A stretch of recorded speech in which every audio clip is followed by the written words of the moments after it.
charla que aquí se tenga les pueda servir en su vida profesional diaria. Bueno, como les decía, van a ser 2 sesiones de trabajo, una el día de hoy, la otra el día lunes. Los objetivos que se han planteado para las reuniones básicamente son los siguientes. Vamos a definir un marco de referencia para la información exógena tributaria dentro del modelo de control tributario y precisar qué relación tiene con el quehacer, ¿cierto? Y el comportamiento ético del contador público.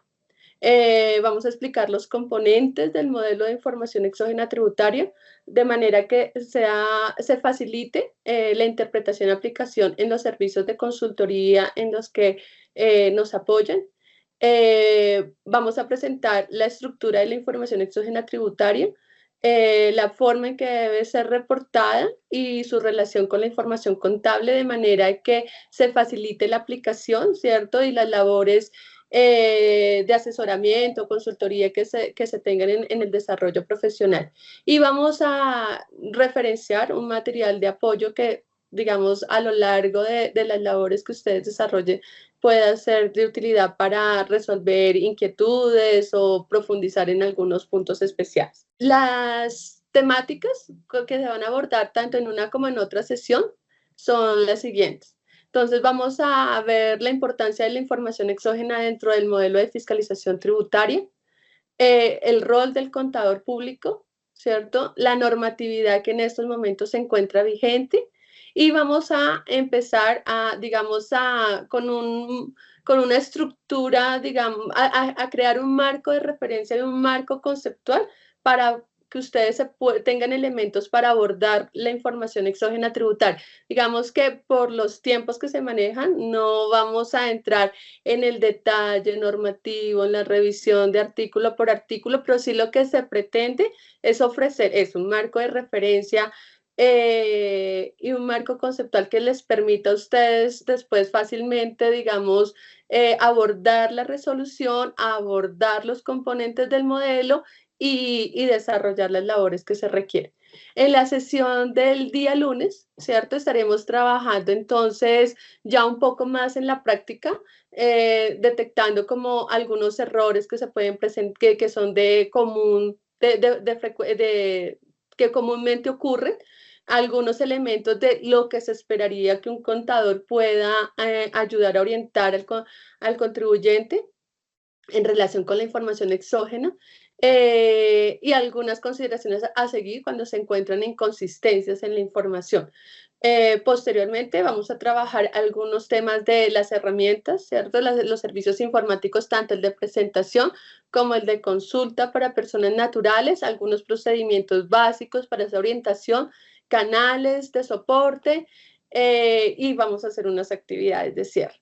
Aquí, esta primera diapositiva, básicamente lo que busca es mostrar, ¿cierto?, que hay un ecosistema de información que la DIAN, la Dirección de Impuestos y Aduanas Nacionales, utiliza para su labor de control. Si bien, digamos, alguna de esta información se refleja en lo que se llaman servicios al ciudadano, de todas maneras es relevante tener en cuenta que todos estos servicios también están orientados, ¿cierto?, al control a través de la facilitación del cumplimiento de las obligaciones.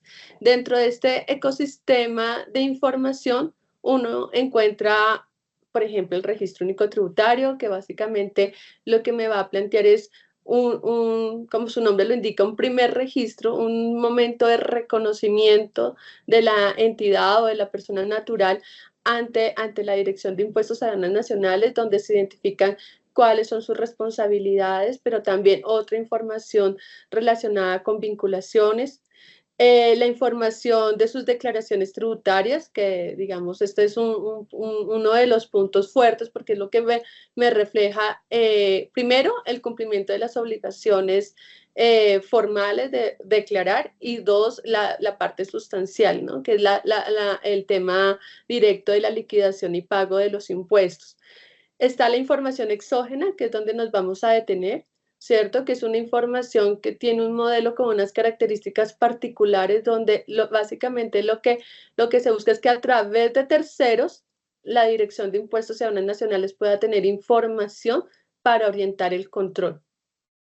Esta información es de carácter, digamos, agregado, se presenta de manera anual y digamos que tiene en relación con los otros modelos de información, tiene unos momentos de captura, de oportunidad, unas características también de confiabilidad y procesamiento de la información particulares.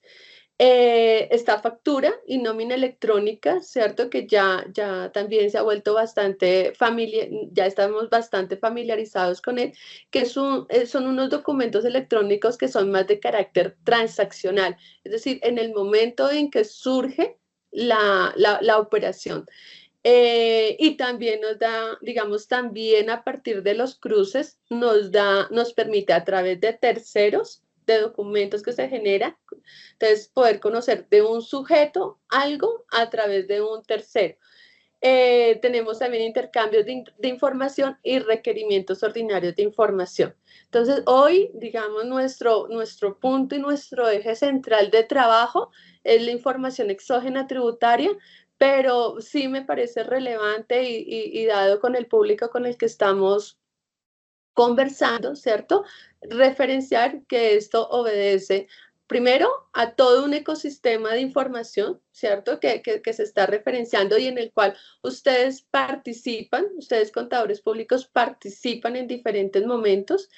Y también, digamos, la relevancia de que lo que aquí tengamos trasciende y nos lleva a desarrollar y orientar el control tributario, que está ligado con temas específicos de cómo se comporta nuestro sistema tributario. Entonces, vamos a ver algunas cosas con más detalle.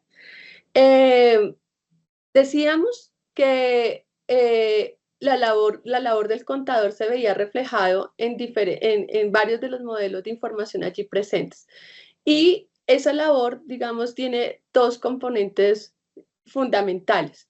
Uno de carácter técnico y otro de carácter ético, ¿cierto? Y ambos son relevantes y ambos impactan la calidad de la información. Y en la medida en que impactan la calidad de información, impactan la orientación del control tributario, ¿cierto? E impactan la forma como se va desarrollando el sistema tributario colombiano. Dentro del tema de técnica contable, entonces, sabemos que aspectos tan del día a día, tan cotidianos para los contadores públicos como es reconocer un hecho económico, ¿cierto? Y de ahí para adelante, digamos, con toda la calidad que se realice, con los soportes adecuados, en los momentos oportunos, con las técnicas pertinentes, eso que queda allí en la contabilidad es lo que posteriormente me va a alimentar la información exógena tributaria. Entonces allí vemos que implica desde el momento en que yo voy definiendo mi proceso contable y la calidad con la que lo voy desarrollando, y también está relacionado con, digamos, con aspectos como el modelo de control interno contable con el que yo resguarde que ese proceso contable funcione adecuadamente y también está relacionado con las normas de aseguramiento de la información que me van a, digamos, a evaluar y a garantizar la calidad de esa información. Eso desde el aspecto técnico, pero sin duda también, digamos que esa calidad no solamente obedece a la aplicación de aspectos técnicos, sino a comportamientos éticos. Realmente es indudable y creo que todas las personas que somos contadores públicos lo tenemos claro, el nivel de responsabilidad tan grande que hay en relación con el manejo de la información. Es arduo, compromete y requiere el desarrollo de los principios que están contemplados en los códigos de ética en el colombiano y también el que en estos momentos ya emitió el IFAC. Entonces, objetividad, integridad, independencia, ¿cierto? Principios que son todo un reto en el desarrollo, o sea, desarrollarlos y ya materializarlos implica todo un reto. Pero sin duda, estos dos aspectos, el técnico y el ético, son los dos pilares, ¿cierto?, sobre los cuales se fundamenta la calidad de la información contable y que posteriormente impacta todos los modelos de información contable que vimos anteriormente. Esto en relación como con, digamos, hacer referencia y hacer mucho hincapié y resaltar esa relación que hay, es un punto de partida fundamental. Los componentes del modelo de la información exógena tributaria. Entonces, más allá, ¿cierto?, de indicar y de considerar que la información exógena tributaria es una resolución, ¿cierto? Más allá de eso, eh, hay que diferenciar unos componentes que la conforman como modelo de información. Entonces, sin duda, ¿cierto? Está una normatividad que refleja unas facultades, que desarrolla unos contenidos, que define unas especificaciones técnicas, entendiendo esas especificaciones técnicas como la forma como debe ser presentada la información, la forma como va a ser organizada, la forma como se está estructurando, unos plazos, ¿cierto? Unas sanciones, unas sanciones que se aplican para que, digamos, para aquellos casos en los que es necesario, digamos, por algún motivo, entrar a resolver situaciones de inconsistencia. Y otros elementos que se van desarrollando dentro de la resolución, pero que claramente, digamos, van definiendo también una relación entre la administración y los obligados. Entonces, tenemos unos informantes que son de carácter, algunos son de carácter institucional, y ya más adelante vamos a entender un poquito más a qué me refiero con institucional, y otros que nos están hablando de sus operaciones propias. En esto, para el caso de esta presentación, los vamos a llamar informantes individuales. Están los formatos en los que se va a plasmar esos contenidos, ¿cierto? Que están en las resoluciones donde se va a capturar esa información. Allí esos formatos van a tener unas estructuras que más adelante la idea es verlos cómo están organizadas. Generalmente tiene una estructura matricial, eh, y unos sistemas de información que es básicamente, en estos momentos hablaríamos de dos. El sistema de información a través del cual se presenta la información exógena y servicios adicionales a través de las cuales las personas naturales, en estos momentos solo personas naturales pueden entrar a revisar su información. Uno, para todo el tema del habeas data, y dos, también para cumplir con sus obligaciones. Un componente que cobija que atraviesa todo el modelo de información exógena, así como los otros modelos de información, es el tema de la reserva legal y la protección de datos. Y aquí, esta última parte, digamos, no es un tema específico para el público que nos acompaña, ¿cierto? Pero también lo quise tener en cuenta y lo quise dejar, es el tema de cómo el tema de la exógena tributaria tiene toda una ubicación dentro de la estructura organizacional. Y eso le implica procedimientos, le implica áreas que tienen funciones específicas, le implica en algunos momentos retos, en algunos momentos ventajas, pero digamos, todo esto lo que quiero hacer ver es que todo lo que está en una resolución tiene un soporte y tiene, digamos, un desarrollo ya en el mundo real, y todos estos elementos van conjugando para que el modelo satisfaga unas necesidades, pero también tenga unos retos, tenga unas complejidades que de pronto muchos de ustedes en su desarrollo profesional ya identifican. Eh, entrando un poquito en el tema normativo, aquí me voy a ir un momentico a este hipervínculo.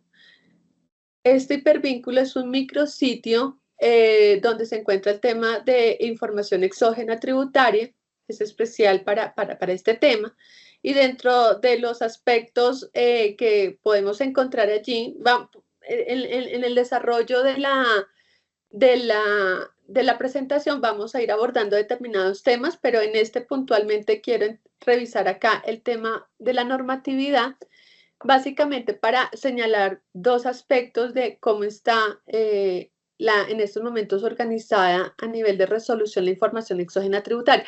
Hasta el año 2023, la resolución de información exógena tributaria aplicaba para un año determinado. Entonces se emitía antes del 31 de octubre del año anterior y me reglamentaba todo lo que se esperaba en cuanto a contenido de información, plazos y demás para el año siguiente. Ya en estos momentos, a partir del año 2024, lo que tenemos es una resolución, ¿cierto? Que cobija del año 2024 y siguientes, y lo que se hace cada año en la medida en que resulte pertinente es modificarlo.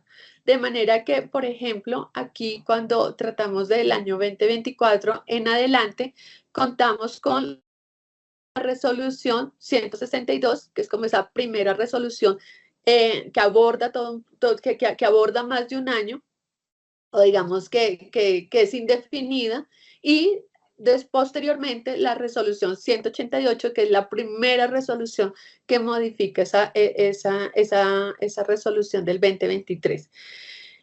Temas a considerar acá, entonces ya también eso me va modificando temas de plazos, ¿cierto? Porque si bien antes teníamos unos plazos que eran unas fechas muy concretas y establecidas que hacían referencia al 3 de abril, 4 de abril, ¿cierto? Del año en que se iba a ser presentada la información. Aquí ya hubo una modificación importante y es que los plazos se definen por el quinto día hábil del mes tal, sexto día hábil del mes tal, para no tener que estar modificando continuamente la resolución.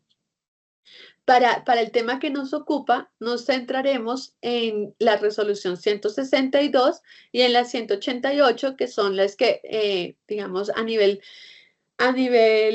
temporal, es la que más las que tenemos vigentes, ¿no? La 162 en la medida en que vamos a presentar información del 2024 y la información del 2025, que es una resolución que ya se expidió y que está vigente en la medida en que ya se debe estar preparando información con las características y con los contenidos que están allí establecidos. Regresando a la presentación y teniendo claro las resoluciones que en esencia vamos a trabajar, entonces vamos a trabajar un poco el tema de los informantes. Entonces, estos informantes ustedes los pueden encontrar identificados en el artículo primero de la resolución de información exógena tributaria. En ese artículo se trabaja todo el tema de los obligados, ¿cierto? Y se van referenciando uno a uno con las diferentes condiciones que tengan para ser obligados o no. ¿A qué me refiero? Hay unos pronunciamientos de obligados donde claramente dice entidades financieras, bancos, cooperativas de ahorro y crédito, y ya en ese sentido, por el solo hecho de serlo, ya son obligados. En el caso, por ejemplo, de personas jurídicas, de personas naturales, no es solamente por el hecho de ser persona natural o por el hecho de ser persona jurídica. En ese artículo y en los literales correspondientes van a encontrar que, por ejemplo, son personas naturales que tienen determinadas condiciones. Esas condiciones básicamente están referidas a que tengan un nivel de ingreso, ¿cierto? Y un nivel de patrimonio determinado, perdón, un nivel de ingreso y relacionadas con unas rentas cedulares específicas. ¿Esto que busca? Que no cualquier tipo de persona natural tenga la obligación. para no generar una carga excesiva, sino focalizar la carga de reporte en, pues, en personas que primero estén orientadas, estén obligadas a llevar contabilidad, estén centradas en determinado tipo de cédulas y también que la carga que les implica no sea excesiva frente a su condición económica. Como les decía, estos obligados que están en el artículo primero se pueden diferenciar entre informantes institucionales e individuales. Institucionales teniendo en cuenta aquellas entidades que presentan información de terceros en niveles masivos. Son estratégicos para la DIAN en la medida en que nos permite distribuir la carga de la obligación de informar de mejor manera.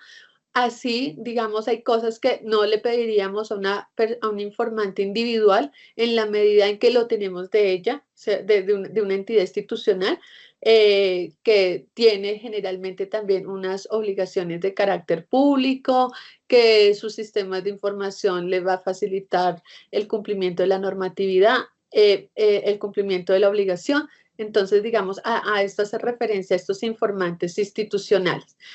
Y los informantes individuales, pues son informantes que ya nos van a centrar el reporte en sus operaciones. Entonces, una persona natural me va a contar de quién obtuvo ingresos, a quién le hizo pagos, y así voy conociendo información de terceros, pero digamos que ya es un nivel de información de menor cantidad de registros, de menor carga. Eh, Como les decía, la resolución de información exógena es extensa, no nos daría el tiempo para poder revisar, ¿cierto? Para poderla revisar con detalles, o sea, si la revisáramos con detalles se nos iría muchas horas, pero sí creo que esta estructura nos va a permitir navegar mejor por esa documentación. Y aquí básicamente entonces lo que quiero plantearles es lo siguiente. La información exógena tiene unas temáticas puntuales respecto de las cuales se solicita información. Dentro de esas temáticas puntuales hay unos elementos que es la identificación y la ubicación de los reportados, de las personas que están siendo informadas. Eso es un aspecto clave. Los que estén familiarizados en algo con la resolución se darán cuenta que todo esto implica desde el tema de que me diga en qué país, en qué municipio está ubicado, su dirección, si es nacional, si es extranjero, ¿cierto? La ubicación y la identificación es un elemento esencial. Otro aspecto, y aquí empezamos a ver la relación con la información contable, es que me cuente, es la información de egresos. Asimismo, la información de ingresos, activos, pasivos, verificaciones en relación con entidades de regímenes especiales, más adelante los vamos a ver, información de impuestos, ¿cierto? De minoraciones de beneficios y minoraciones tributarias que se puedan estar utilizando, manejos de efectivo, manejos de inversiones, otro tipo de información como entidades creadas, entidades liquidadas, personas fallecidas, entidades a las cuales se les otorga, se les reconoce o se les cancela o suspende personería jurídica, información de grupos económicos, vinculaciones económicas. Entonces está como este espectro de temáticas que se solicitan a través de la información exógena tributaria. Creo que presentarla así, o sea, presentar de manera gruesa estas temáticas, ayuda a que cuando se aborde la resolución, ¿cierto? Entonces no se miren los artículos de manera aislada, ¿cierto? Ni nos centremos solamente de pronto en un componente de escritura de un artículo, sino que se pueda trascender lo que allí nos están solicitando y llevarla a un escenario de la información, ¿cierto? Que la entidad o que la información contable que la entidad está generando y a qué temáticas y qué temáticas son las que me corresponde reportar.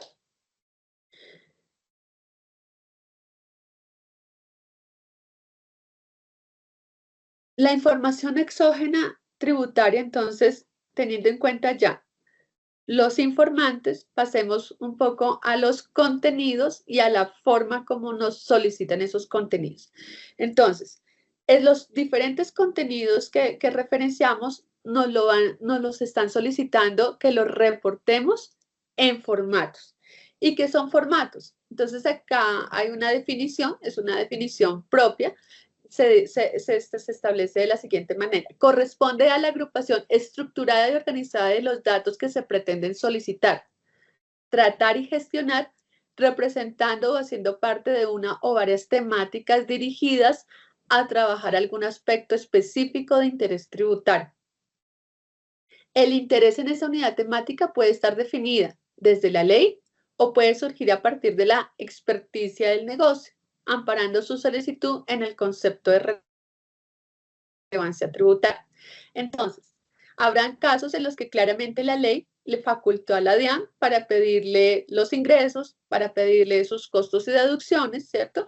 Pero al mismo tiempo, la DIAN ha ido solicitando información adicional que más allá de porque esté en una ley determinada de manera específica, donde me diga los ingresos, los costos, es un tema que trasciende, como lo dice la definición, a la experticia del negocio. Un ejemplo, la DIAN no solamente pide los ingresos y los costos y deducciones, sino que en varios casos hemos solicitado ya los costos y deducciones y por ejemplo, aparte los que corresponden a la ejecución de un excedente neto en el caso de sin ánimo de lucro. Entonces, por un lado está el componente normativo que me dijo, usted puede pedir costos y deducciones, y está un componente de experticia de negocio donde la DIAN me dice, pero acá en este formato, cuando usted cumple estas condiciones, además me va a separar de allá de ese formato general y me va a colocar acá esos pagos, esos costos y deducciones, esos egresos, también llamémoslo así, que se pueden estar derivando de una parte específica y es la ejecución de un excedente neto, en el caso de entidades sin ánimo de lucro.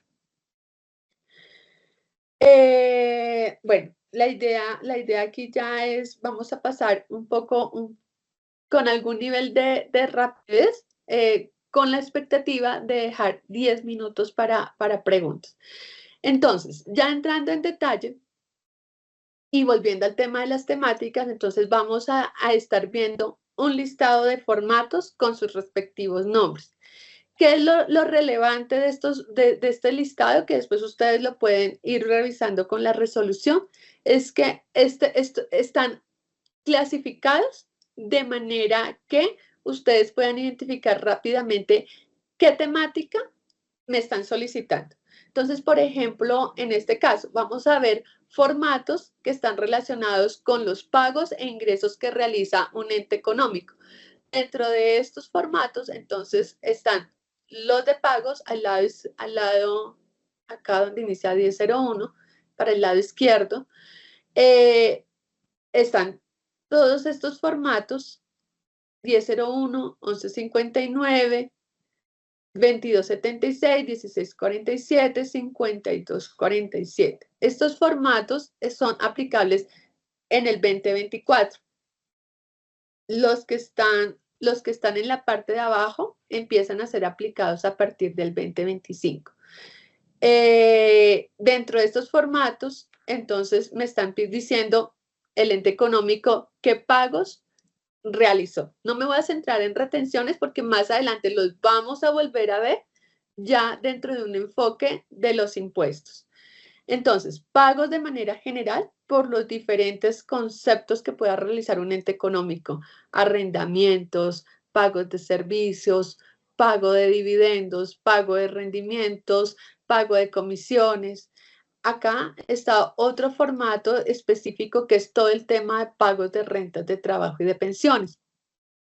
Pagos en este formato sería si bien se llama ingresos recibidos para terceros, en la medida en que yo estoy, estos formatos tienen un componente especular, es decir, si yo miro, el informante me está indicando el pago, pero para el informante, para el lado del informado, ese pago se convierte en un ingreso y viceversa. Si miramos los de ingresos, para el informante son los ingresos, para el informado son los pagos. Entonces, estos formatos tienen esa doble condición, tienen esa visión especular.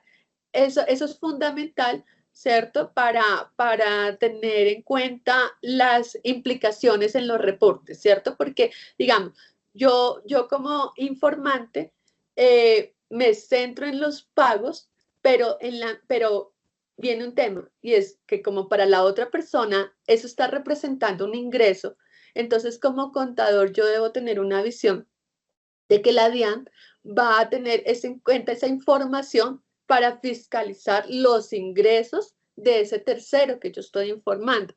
Entonces, de allí se deriva el cuidado de la información, ¿cierto? La calidad, todas las cualidades, el cuidado de todas las cualidades que debe tener la información. Digamos, allí es cuando se presentan cosas, situaciones que cuando las personas, ya sean naturales o jurídicas, conocen su información exógena, pueden entrar a decir, no, esa transacción no es, porque está esa condición especular. Lo que yo reporto como un pago, para el otro es un ingreso. Y lo que yo reporto como un ingreso, para el otro, digamos, en condiciones generales y ordinarias, va a representar un pago que realizó. Están estos otros formatos que también están relacionados con pagos e ingresos, pero esos obedecen especialmente a los informantes institucionales. Los que veíamos anteriormente son aquellos informantes que me están reportando sus operaciones propias. Aquí básicamente entonces son ya unos informantes que me están de carácter masivo, que me están informando consumos de tarjeta de crédito, o ventas con tarjeta de crédito, o si recibo o hago pagos o recibo ingresos, pero a través de fideicomisos. Por ende, ahí el informante institucional son las sociedades fiduciarias. También pueden estar secretarios generales, los que estén informando. Puede haber información de bolsa de valores en cuanto a adquisiciones y enajenaciones de acciones, información de comisionistas de bolsa en el mismo sentido, información de CDTs, de fondos de inversión colectiva, de fondos de pensiones voluntarias, de enajenaciones y de bienes y derechos a través de notarías, fondos de cesantías. En fin, esta es la misma connotación de que estos formatos me recogen información de pagos e ingresos, tienen una connotación o una visión especular, pero en este caso la diferencia es quien los informa. Otra temática de la cual tratan estos formatos, entonces podemos encontrar activos, ¿cierto? Pasivos. En el caso de estas dos primeras partes para el caso de los informantes institucionales y aquí una referencia de activos y pasivos para informantes individuales. Igual, digamos, hay una visión especular, ¿cierto?, en relación con la información, es decir, mientras que para el informante representa un activo, para el informado representa un pasivo y viceversa. Dentro de estos formatos, entonces podemos encontrar información patrimonial de los fideicomisos, información relacionada con movimientos y saldos de cuentas de ahorro y corrientes, información de inversiones en CDTs. Digamos, acá hay una situación a tener en cuenta. Veamos que hay formatos que se repiten. ¿Y por qué se repiten? Porque mientras esos formatos pueden llegar a tener contenidos que van en ambos sentidos. Por un lado, me están informando saldos, ¿cierto? Y esos saldos me impactan la situación patrimonial del informado, pero por otro lado también me están informando rendimientos. Entonces ya ahí me están afectando, ¿cierto? Un estado de resultados.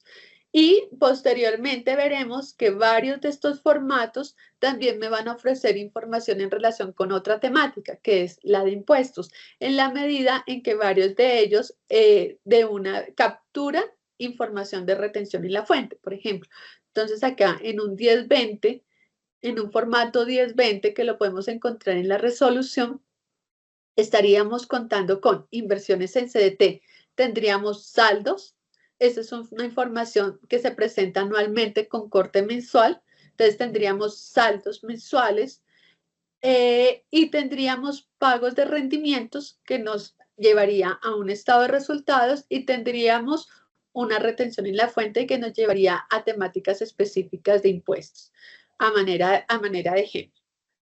En el caso de los activos y pasivos de informantes individuales, destaco, ¿cierto? Formatos como el 1009, que me habla de saldos de cuentas por pagar, formato 1008, cuentas por cobrar, y otra información que me habla de manera general de inversiones, de temas patrimoniales, pero quiero hacer hincapié en este grupo y que también lo veíamos presente, estos formatos que inician con 52, ¿cierto? Aquí en la anterior diapositiva también me devuelvo un poco, aquí también los encontrábamos, ¿cierto? Estos formatos los destaco porque son formatos que me van a dar ya una visión más amplia. Si bien me están hablando de ingresos, de pagos, y me están hablando de los mismos conceptos que me puede hablar el formato general 1001 de pagos o el formato general de ingresos 1007. Digamos que la diferencia aquí es que no solo va a tener un informado, sino que va a tener más de dos o más informados. ¿De qué va a depender? Porque va a depender de que estos formatos están orientados a capturar información de contratos de colaboración empresarial. Y entonces aquí lo que yo quiero hacer es conocer los pagos que se realizó a través de un contrato de colaboración empresarial. Entonces voy a conocer al informado general al cual le realicé el pago. Ese sería un primer informado. Y el básico que está en los formatos generales. Pero también la idea es conocer cómo dentro de los miembros que participan en ese contrato se distribuye ese pago para después poderle hacer un control a cómo esa persona lo llevó dentro de sus declaraciones de impuestos. Entonces, esto para hacer ver que hay formatos que empiezan a tener las mismas temáticas, pero se repiten, hay contenidos que obedecen a las mismas temáticas, pero se despliegan en varios formatos buscando finalidades distintas. En este caso, en el ejemplo que después lo vemos con más detalle, el objetivo es poder conocer una información desde otro enfoque y es desde el enfoque de lo que se le distribuye a la persona que hace parte de ese contrato de colaboración empresarial. Como les decía, y yendo un poquito más rápido para dar el espacio de preguntas, entonces varios de los formatos que están en la resolución de información exógena también me recogen información de impuestos o beneficios o minoraciones tributarias. Entonces, cuando hablamos de impuestos, básicamente diríamos que me recoge información de retención en la fuente, algunos conceptos específicos de impuesto al consumo, y algunos formatos referencian al tema del impuesto generado, el impuesto descontable, el impuesto al valor agregado, IVA generado, IVA descontable. Pero también, digamos, varios de estos formatos están orientados a identificar si la persona que está informando hizo uso de beneficios tributarios como descuentos, ingresos no constitutivos, rentas exentas o algún tipo de crédito fiscal. Hay unos formatos específicos que recogen este tipo de información. Aquí tenemos poco más detallados, ¿cierto? Estos formatos, por ejemplo, hacen referencia a lo que les decía, descuentos tributarios, ingresos no constitutivos. Este formato 1011 me recoge temas de rentas exentas, temas de donaciones para saber descuentos tributarios que se puedan aplicar.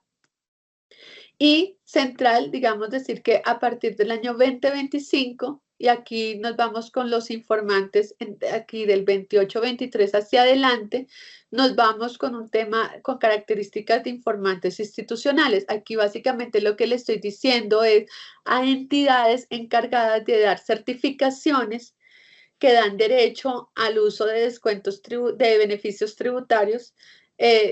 La idea es tener la información de ellas para poder cruzar con lo que el contribuyente me dijo que utilizó y poder determinar, digamos, hacer un control respecto de la legalidad del uso de ese beneficio tributario.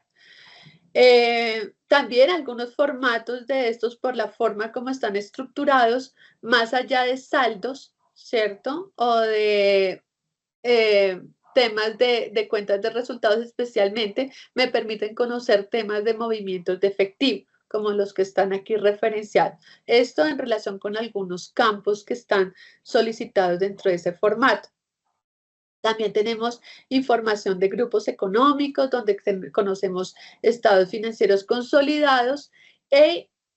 Y aquí un aspecto que, digamos, está inmerso dentro de todos los formatos, pero que aquí, digamos, también es más visible y es, finalmente, a través de varios formatos de exógeno tributario, la idea es conocer o acercarnos a conceptos de subordinación, de control, de vinculación económica. Por allí también, digamos, otra utilidad que se le da a toda esa temática relevante que es la identificación del informado. Y otra información general que me va a servir para fines varios, digamos, no considero pertinente entrar en esto, ya que es un poco marginal el tema, pero sí alguna información que me va a servir para hacerle control a la información que está en el registro único tributario. Personas fallecidas o sociedades creadas, liquidadas, sociedades a las cuales se les suspendió, se les canceló, se les reconoció personería jurídica, esto especialmente para el tema de entidades sin ánimo de lucro. Aquí entramos, este formato, esta diapositiva, lo que busca es mostrar que en los formatos, un poco lo que veíamos en contratos de colaboración empresarial, en el ejemplo de los formatos 52, y es que más allá de un informado general, que es lo habitual que tiene todo formato, es decir, siempre el 90% de los formatos de información exógena tienen un informado, no todos, hay unas excepciones, pero la mayoría tienen un informado general. Y esa es la generalidad, pero hay unos formatos que se abren a otros informantes, que era como los que veíamos, donde yo necesito saber cuáles son los partícipes de ese contrato y acá en ese sentido, cuando vamos a presentar la información, nos encontramos con estos roles de informados, con estos códigos de roles que para quienes estén familiarizados con los prevalidadores se van a dar cuenta, de pronto ya los han visto. Entonces, de manera general, hay un informado general, de manera particular, hay formatos que tienen otros tipos de informados y también de manera particular hay unos formatos donde la persona no está informando a nadie, sino que está informando un concepto específico que abre la declaración tributaria, pero que es una información que se considera informado de sí mismo. Y aquí, básicamente, quiero hacer la presentación.